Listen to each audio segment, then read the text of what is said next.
Bonjour les amis, aujourd'hui nous allons faire une génoise. C'est une génoise avec des ingrédients tellement simplifiés, avec des dosages très faciles que vous ne risquez pas de la rater. C'est une génoise que vous allez réussir à chaque fois.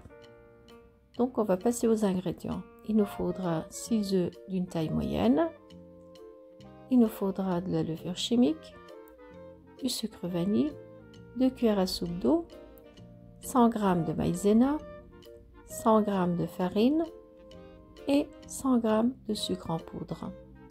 Il nous faudra un mixeur et un moule. Donc en premier temps, on va séparer les jaunes des blancs.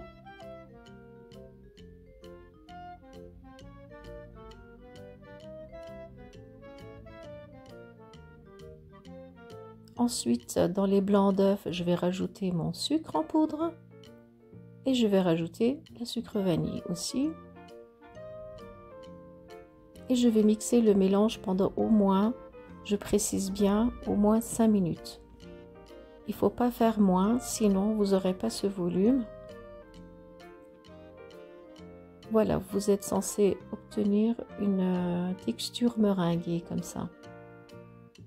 Ensuite, je vais mélanger un peu d'eau dans les jaunes d'œufs. Je vais mélanger.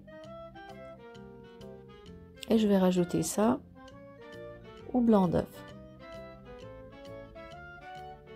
Je vais mélanger le tout avec une spatule, délicatement, car je ne veux pas perdre le volume des œufs.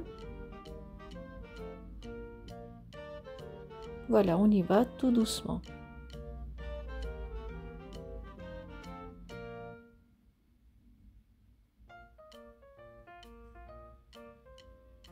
Ensuite, je vais prendre la farine, la maïzena et la levure chimique que je vais mélanger, les trois ensemble.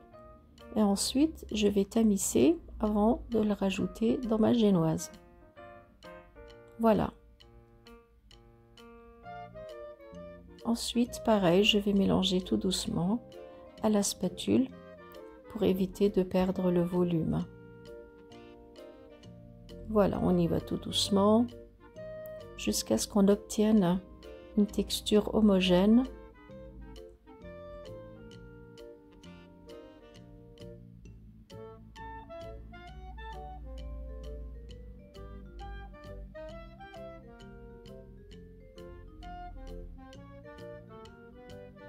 Voilà le résultat. Ensuite, je vais prendre le moule et je vais le beurrer avec un tout petit peu de beurre pour ensuite fariner mon moule. Comme ça, vous êtes sûr que la génoise ne va pas coller au moule. Voilà, je vais verser le mélange dans le moule.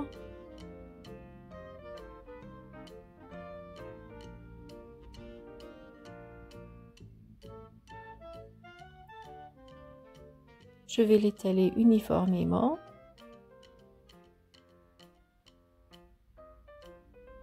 Je vais le secouer aussi un peu et je vais le mettre au four préchauffé à 170 degrés au moins pendant 40 minutes.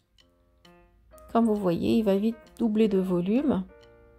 Je l'ai sorti du four, je contrôle avec un cure-dent pour être sûr qu'il soit bien cuit. J'attends que ça refroidisse complètement et je démoule. Comme vous voyez, la génoise, elle est extrêmement moelleuse.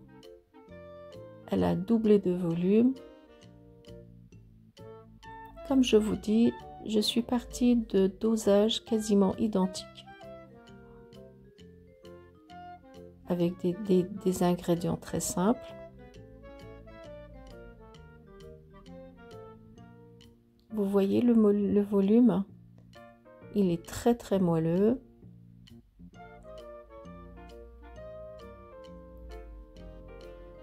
Donc je vous conseille de faire pareil. C'est une recette inratable.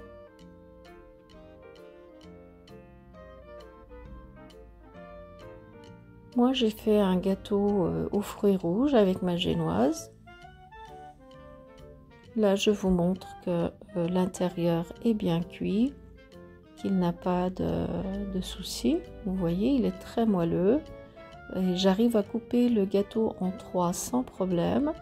J'arrive à avoir 3 tailles identiques, tellement elle a bien gonflé. Voilà. J'arrive à séparer encore une deuxième couche. Et vous voyez, il est très bien cuit.